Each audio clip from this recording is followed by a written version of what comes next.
At the Montana Food Bank Network's 2019 Hunger Relief Forum, the Montana Harvest of the Month program and Helena Food Share collaborated on a presentation for Montana food pantries to share the benefits of serving local food in our communities. The Montana Harvest of the Month program showcases Montana-grown foods in our communities by providing materials, resources, and technical assistance. In this video, we will hear Jami Kirksey and Snyder from Helena Food Share present their experiences, highlights, challenges, and tips to keep in mind for food pantries beginning their farm-to-plate journeys. So again, I am Jami with Helena Food Share, and this is And I'm Kara. And usually when we talk about this, we're kind of novice presenters here. So usually when we talk about this, we're actually just leading people around the pantry and pointing to things. And it turns out there's only like so many pictures you can put in these. So if you guys have any questions or anything, feel free to jump in. And I'm sure there's going to be time at the end too to talk about stuff. But just really quickly, louder. Okay, I'll give it my best. So our mission is probably not that different than any of your guys's. And really a very key component of that is that we want to give food to our neighbors with dignity and respect. And we came up with these vision statements a few years ago, and one of those is, and you might have to help me out here, but... At Helena Food Share, we believe nutritious food is a building block for healthy communities. And so that's really kind of what our portion of Harvest of the Month is built around. And so just to give you guys an idea, Jami and I both came to Helena Food Share about 5 years ago. And the culture that we had there was a little bit different than it is now. And this Harvest of the Month has really changed the culture at Helena Food Share. And so we really never had asked for fresh donations before, and we really hadn't bought a lot of fresh product before either. And so to give you an example, maybe a gardener would come in the summer with a bin of like freshly picked, freshly dug out onions, and that stuff would basically just go right out to our front lawn, and people are pretty much, directly picking it up off the ground and putting it in their cart, which is not a super respectful or dignified way to treat the produce, and it's really not a very dignified way to ask our customers to, get produce. Yeah, and just so we came together as a staff. A lot of us were new on staff, and it just didn't set right with us. We didn't like how we were accepting these donations and not giving the credit to the growers that would spend all this time and love to produce this really high quality nutritional food for our customers, and we were just kind of tossing it. Mm-hmm. So just as a staff, we just started brainstorming on ways to one, increase the fresh produce in our pantry, but also again just treat this food with the same dignity and respect that we want to treat our customers, and by doing so, we think that we are better treating our customers as well. So a few of the things that we started rolling around at the same time when we were having these conversations with staff. So just kind of going down this list of bullet points here, a few years ago we applied for an AmeriCorps Vista member, and really some pretty key things that they got done in their term of service was we had this garden on our property, and they really got a ton of work done in there, building infrastructure about creating a volunteer program out there, kind of figuring out what grows and what doesn't, what's popular in the pantry and what's not. They also kind of a side project that we really hadn't envisioned happening. So pretty quickly we started realizing that we really just don't have a lot of space inside our pantry to distribute food, which, hence why things were basically just on the lawn to begin with. And so he got together this grant, and it paid for materials to build a farm stand for us. And so it was kind of this whole new avenue of putting produce out there in a really cool kind of farmers market style. And it was actually, we had that completely separate from our services. So that was just free, available throughout the summer. And a new way to engage with our community and donors as well, volunteers. We knew some builders that jumped on this. We were talking to them casually after work one day, and they sketched up the farm stand. And just on one weekend, they built this beautiful farm stand for Helena Food Share. And then, clearly, Montana doesn't have a really long growing season, so we were trying to expand the hours of this farm stand. So someone came up with, I think Kim, our boss, came up with this idea of fresh food drives, and we had this in Triple C AmeriCorps team. And so we utilized them in all of the different grocery stores in town, and specifically asking for fresh food donations, which, as you know, is really hard to do because you have to like store it and get it out immediately. But with this farm stand, we were able to do that, and with this group force of like bringing it back and sorting it and putting it out. So that was been pretty cool. It's been successful for us. Kind of like threaded through all of these things too is this community of sharing that we're really trying to build. So we don't have locks on our garden. We really encourage people to go in. Sometimes we'd come in the morning and it'd turn out someone had planted something or someone had harvested something. And we really wanted there to be no barriers for people to coming out there and getting the food that they need. And again, anything that comes out of the garden, anything that comes out of the farm stand is on top of a regular shopping service. So we really saw people supplementing what they got in our pantry and being able to create a more nutritious, more full meal with that product they're getting from us. And we see a lot of fun stuff happening out just around the farm stand. We've had customers that come up and they ask to stock it. So like we've got volunteers out of our customers that want to make it like beautiful. We have donors coming in with other produce and they'll see a beautiful tomato and they'll ask if they can have it, and so we're absolutely can. And just getting more people involved and just talking about food and sharing recipes, sharing ideas. Like if someone doesn't understand what something is, they're just confused by it, just that conversation around it in a really casual way instead of in our pantry when it's really packed and shopping. Like people don't like to stop. If they don't know what something is, they're not going to spend a lot of time right there. They're not going to choose it. They're going to skip over it. So this has been a really cool place where we have a lot of conversation, a lot of like sharing happening. And there's more pictures from our garden, bringing the fresh food in. We would, share with the volunteers. This is one of our lovely volunteers that brought her own bowl to work and just harvested some lettuce and some stuff out of our garden for lunch. Same with like making them snacks. And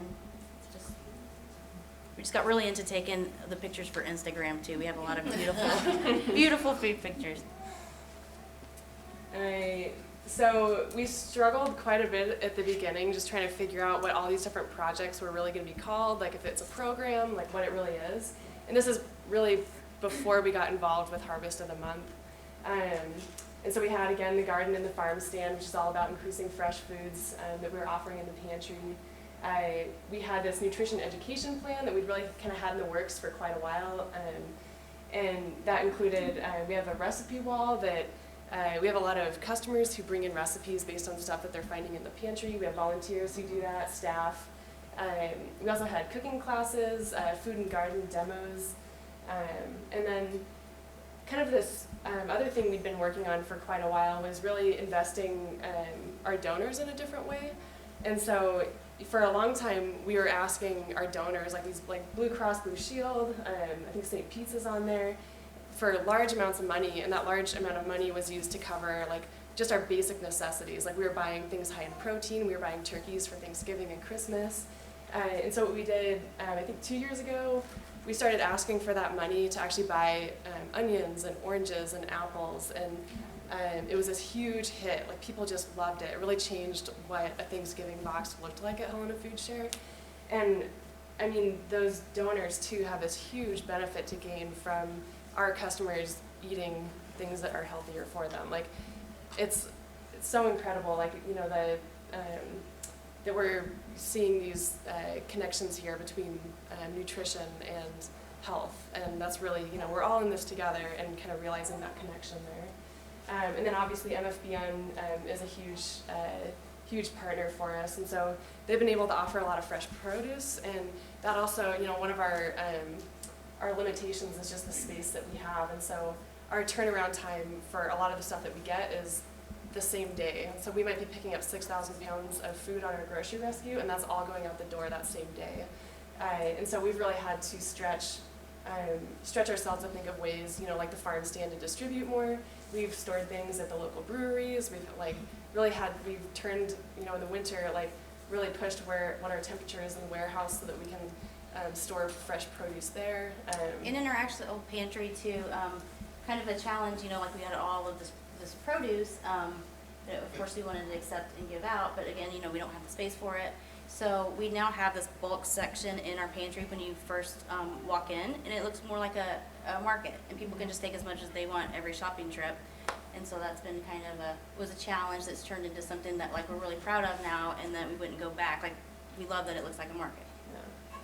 Yeah. Another thing we started doing is the Helena Community Gardens, part of their mission is to actually provide food to us. And so we started having one of our staff members fill a board seat there, really just with the goal of fine-tuning their donation practices and encouraging more gardeners to give to Helena Food Share. And part of that, is like respecting the food that they give and not putting it on the front lawn.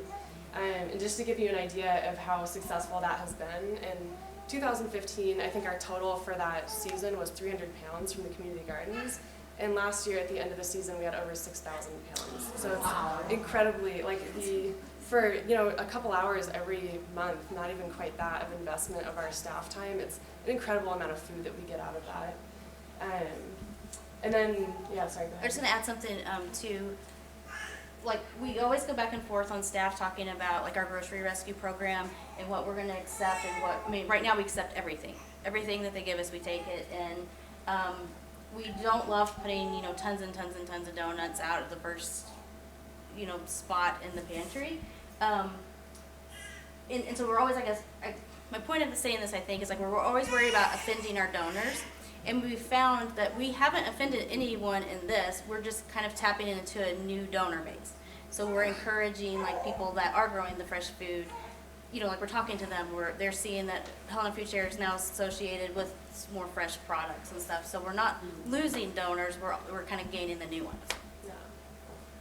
I think we kind of touched on that Fresh is Best food drives. And then, we've always kind of supported our local farmers. We buy turkeys from a couple different Hutterite colonies around town. But part of it too, when we started in with Harvest of the Month, we started purchasing lentils from Timeless Seeds, which is a cooperative that supports Montana farmers. We purchased kamut from another Montana farmer.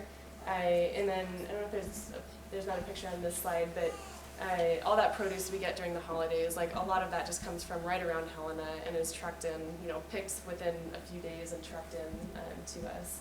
So.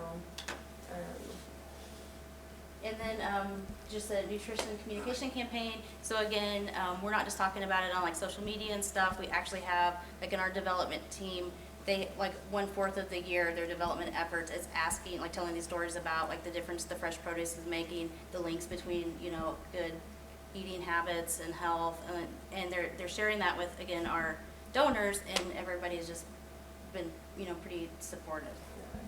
So we were trying all these things out, and we had all these different ideas, and so Harvest of the Month kind of came at this really perfect time for us, and kind of provided this kind of a framework for all these different projects that we had. Especially the educational piece.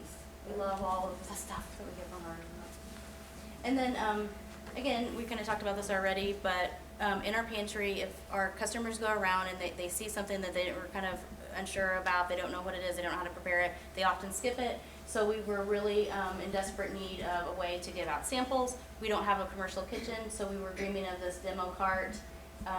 We wrote a proposal to the city of Helena, and they funded this beautiful cart for us. And there's some of our goals there. I don't know if we need to read them out loud or anything, but. And then for Harvest of the Month, we really started, lentils were this craze at Helena Food Share for a while. And so we started out a few years ago, we applied for this specialty crop block grant through the Montana Department of Agriculture. And it turns out we bit off way more than we could chew, and we don't have a lot of grant writing experience on our staff. But I think what it did do, it really did force us during that process to put all this stuff down on paper in a lot of detail. And so we decided after that, after not getting the grant, that we were going to go ahead and do it anyway. And so we got in that top left corner, we have a dietitian. In the top right, that's one of our local chefs. And then that's Kim Lloyd. She used to be our extension agent. And so we kind of got together. We purchased lentils from Timeless Seeds. We got all these people together, and they really helped us come up with this campaign around lentils. And so we didn't just put them on our shelf. We had recipes. We had these posters. We had spice packets. We had these demos happening. And this is actually, I think that picture on the right is from they did a demonstration out in the parking lot. So Yeah. anything We'll else talk you want to about say? Also, if you guys are ever in Helena, you're more than welcome to come by, and it always makes more sense when you're in the building and you can just Show show your around. hours. It's a beautiful building. Thank you. Nice to set up. Thank you. I liked it. And so again, another thing we're doing with Harvest of the Month, so when we roll something out, we'll traditionally have it for, the full month. And we'll have on our recipe wall, all recipes, like 1 month was barley, so we had all barley recipes. Well, sorry, it's grains. We featured purple barley. Folks can switch them up. Yeah. There's no month in our materials, so you can Okay. change them up, and that's totally fine. Okay, so, and then we try to do a weekly demonstration. This is one of our staff members, and then this is another chef in town that we've kind of roped into Harvest of the Month things. And again, that's like an awesome tip. You like, as much as you can gauge the food community, like they've been so helpful. Like we don't have the expertise in like training to do things like this, and like they show up and they're so busy. How do you get past the health department with your cart? Because of this type of cart. I mean, that's how they sell it. It's a self-contained kitchen unit. There's like a gray water system in there. So it's a hand washing sink. And they actually, one of the first days we rolled it out, we got a surprise visit from the health department. And we were just terrified. But, everybody had their gloves on. We were keeping the temperature on our food. Oh, all of our, the food handlers are certified with Safe certified, so we make sure that we're handling things properly. So just some more stuff that we did. We had this recipe board, and again, that's our staff is submitting recipes, our customers are submitting recipes. It's really kind of about that culture of sharing. And then we had a lot of really beautiful handouts from Harvest of the Month. I think those are actually some seeds that are up on the recipe board as well. And then we always try to make a point if we have we make a little space by the recipe board and actually have the product out too. And so it's when we first started, that was kind of one of our I guess I don't want to say failure, but it was super hard to move some of the product. And so when we actually took it off of our shopping list, it doesn't count against something else that you could get. And it's right by the recipes. Yeah, and it's kind of the idea of like nutritional nudges, making it as easy as possible for people to just grab that and throw it in their cart. And if you do this, really utilize all of like the posters and all their handouts and stuff. They're great. Like we use them with every single product that we try to roll out. I have a suggestion. Yeah. Our food bank is we have a menu that we go by, but you guys have a shopping list. Maybe you could explain to the audience how people come in, and I like your setup Yeah. because they shop themselves, but there's so many limits per item. Yeah. Sure. So You it's know what all- I'm saying? Yeah, it's We all do it choice different. based. And so we have two different services. We do Monday through Friday, so you could shop the front half of the store, and that's kind of limit based. So if we have like an entire truckload of bananas that comes in, like there's no limit on bananas that day or whatever the item is. We set it by how much we're getting in. And that service you can do once a calendar week. And then the second half of the store is more, that's based on the size of your household. So there's specific numbers attached to each category, but it is all choice based. And so we really do try to I have like that. as much variety as possible in each of those sections. And then we're not forcing people to take things, and we're not, as much as possible, we try to work with people. Because, I mean, as you know, like every single person comes with different things that they like and different things that they can't have, and we try to work with people as much as we can. Oh, and chickpeas. Oh, Kara, do you want to tell the story about the chickpeas? Yeah. So we're just getting started on chickpeas right now. So in the top left corner, that's Sally and Eleanor, two of our volunteers, and they are so excited. They did, I think, 2 or 3 different kinds of hummus with the chickpeas that we're going to put out in the pantry. And they're actually on the Charlie cart in the pantry. I guess probably like right before we open. And the customers love them. They're regular volunteers. They're like super goofy. They do a lot of cooking classes. And then we did this with the lentils too. We actually grew lentils out in the garden just to kind of get an idea of what they look like, and just more of kind of an educational component. So we grew chickpeas. One of our staff members put together this little kind of informational thing, so you can't really see it, but behind it there's like a day by day what the seeds look like from, just like wetting them with a paper towel to that plant there. But we didn't really realize that that's also the place that we put kind of all the random stuff that we get in and just really encourage people to take everything. So Jami was out sick one day and I sent her a picture. It was out on the, like where people wait for the bus, like waiting to get loaded into the bus because someone had snagged it and took it home. So we had to start over. And our communications manager, she nurtured these. She would send me text messages like, "Here's your babies today," and like she loved on these chickpeas, and then someone else is loving them now. Yeah. And that bowl is full of other chickpeas that are sprouting, so I think those are in a pot now somewhere. That's healthy too. Lentils. That's a volunteer doing like a lentil stew. She's done some Indian dishes with lentil. Kara takes these lentil cookies to like all the meetings she goes to, and then that's Kim, who we just made pose for a picture to send to Kay one day. So again, just like kind of a tip that worked really well for us is just befriending our local extension agent. And she's really key even before we were on with the Harvest of the Month, and she actually really got us connected to Harvest of the Month to begin with. But she did a lot of SNAP cooking classes at Helena Food Share, and she also she found some grants through MFBN for some nutritional nudges materials, and then also kind of helped us with our reporting and things like that. So kind of again, just like when we filled out that grant initially, we had this idea that we were gonna like do all of this stuff and it was gonna be incredible, and we just realized through this process that our entire community has that knowledge and we don't have that knowledge. And we don't need it on staff when we can tap into and all these people want to be want here, they to want to help. be a part of it, and customers, volunteers alike. So, and then another tip is to befriend our local growers and farmers. So again, being on the farmers or the community garden board has really helped getting us tapped into that community. Going to the farmers market every Saturday. We do that for a different program, but we actually end up doing rescue there while we're there. And then also, that's Kim in the top left corner. We went out there to look at some of the turkeys and produce that we were buying for Thanksgiving one year. And then they invited us back for their Christmas party, and that was awesome. I was like so glad I went to that. And then that's one of our farmers who ended up coming to volunteer in that next picture to the right. And then those are actually the turkeys we bought in the bottom left corner.